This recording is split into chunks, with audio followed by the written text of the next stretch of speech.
अदृश्य शक्ति बह रही है, चाहे वह आकाश में चांद की चांदनी हो, धरती पर हवाओं का झोंका हो या समुद्र की लहरों का उठना। यह सब उसी अदृश्य शक्ति का परिणाम है। वही शक्ति हर चीज को जोड़ती है, सृष्टि को संतुलित रखती है और जीवन को निरंतर गतिमान बनाए रखती है। आज की हमारी कथा भी उसी शक्ति को समर्पित है। कई लोग उन्हें अलग अलग नामों से पुकारते हैं, लेकिन मैं उन्हें भक्ति से देवी कहती हूँ।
स्वर्ग के सभी देवता महाशक्ति महामाया देवी दुर्गा की स्नेहमयी छाया में आश्रय लेते हैं। हर जरूरत के समय देवी अलग अलग रूपों में प्रकट होती है। शारदीय दुर्गा पूजा के बाद शुरू होती है 9 रातों की भक्ति नवरात्रि, जब नव दुर्गा के 9 रूपों की पूजा होती है। शैलपुत्री, ब्रह्मचारिणी, चंद्रघंटा, स्कंद माता, कूष्मांडा, कात्यायनी, कालरात्रि, महागौरी और सिद्धिदात्री। हर रूप में देवी प्रेम, शक्ति और आशीर्वाद लाकर भक्तों का मार्गदर्शन करती है। जैसे शुभ शक्तियां हैं, वैसे ही अशुभ शक्तियां भी कम नहीं हैं। रक्तबीज एक भयानक असुर था। शुंभासुर और निशुंभासुर की सेना का प्रधान सेनापति था रक्तबीज, उनका घनिष्ठ साथी भी। वह शिव का परम भक्त था और एक सच्चा ब्रह्मचारी। दक्ष यज्ञ में सती के देह त्याग के बाद वह हिमालय की पुत्री पार्वती के रूप में जन्मी। इस बार शिव ने अर्धनारीश्वर शिव शक्ति, शिव पार्वती और शिव दुर्गा उनकी एकता का प्रतीक बन गया।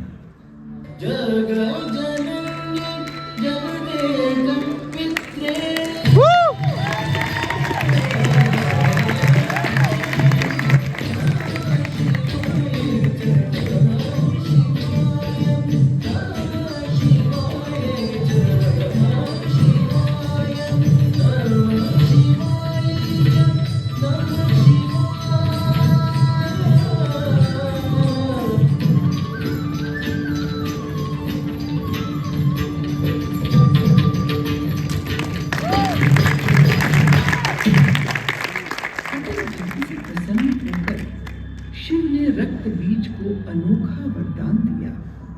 महादेव ने कहा, यदि युद्ध भूमि में तुम्हारा रक्त गिरे तो हर रक्त कण से तुम्हारे समान शक्तिशाली और सशस्त्र एक नया रक्त बीज जन्म लेगा।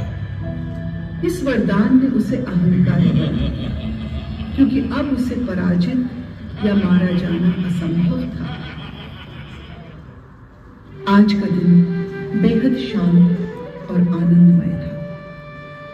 देवराज इंद्र भी अपार हर्ष में डूबे थे। आखिर खुशी तभी पूरी होती है जब सभी साथ हों। अपनी सभा को उत्सवमय करने के लिए इंद्रदेव ने अप्सराओं को बुलाया।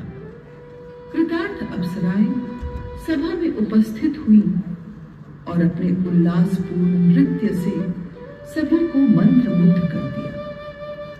लेकिन जो आगे हुआ उसकी वजह से वह आनंद और उल्लास ज्यादा देर तक टिक नहीं सका।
आक्रमण के बाद देवताओं के पास शरण लेने के लिए बस एक ही आशा बची थी।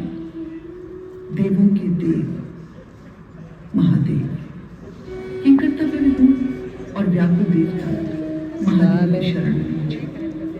उनके चेहरों पर चिंता और हृदयों में गहरा भय था। महादेव ने उनकी व्याकुलता देख क्षण भर मौन साधा, फिर गंभीर स्वर में बोले, यह रक्त बीज मेरे ही वरदान से अजय बना है। मैं चाहकर भी उसका कुछ नहीं कर सकता। देवताओं के हृदयों में निराशा घर कर गई, फिर भी उन्होंने संयम नहीं खोया। वे महादेव से निवेदन करने लगे। उनकी करुण पुकार सुन महादेव का हृदय भी द्रवित हो उठा। गंभीर स्वर में उन्होंने उत्तर दिया, इस दानव का विनाश केवल शक्ति ही कर सकती है। महादेव के वचनों से देवताओं में आशा की किरण जगी। वे शक्ति की शरण में पहुंचे। आंखों में विश्वास और होठों पर एकमात्र प्रार्थना, हमें बचा लो मां। देवी दुर्गा ने जब यह तत्व जाना तो स्वयं को युद्ध के लिए तैयार किया। वह क्षण भर सोच में डूबी रही। रक्त बीजासुर को हराना आसान नहीं था। तभी उनके भीतर एक विचार जागा, अगर कोई ऐसा रूप प्रकट हो जो रक्त की एक भी बूंद धरती पर गिरने न दे। यहीं से काली के विकराल स्वरूप की कल्पना ने आकार लिया।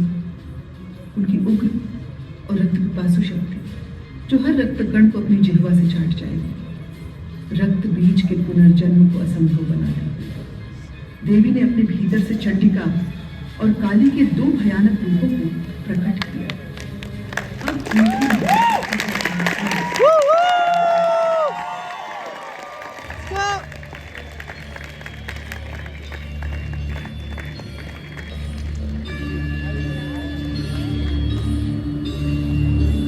बैठ जा पुत्र।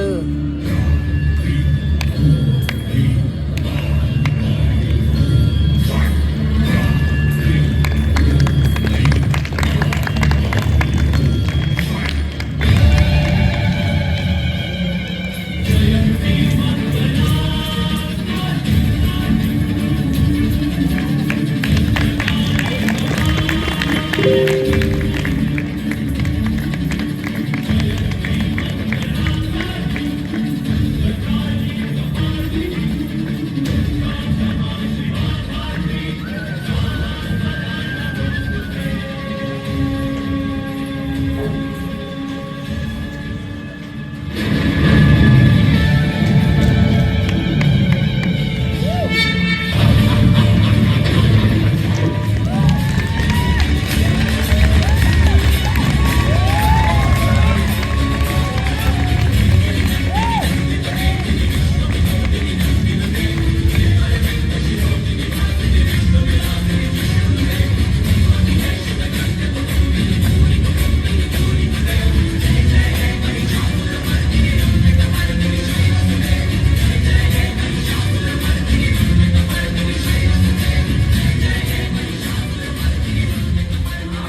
my God!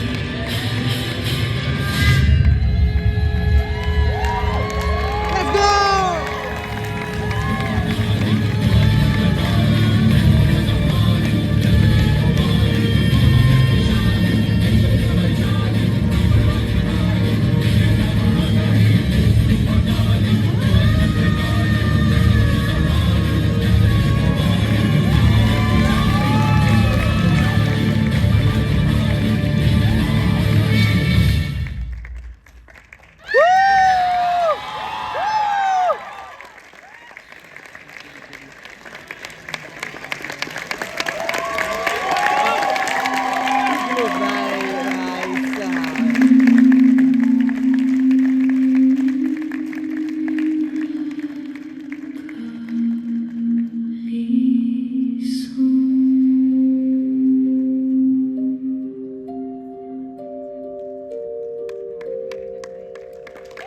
Let's go!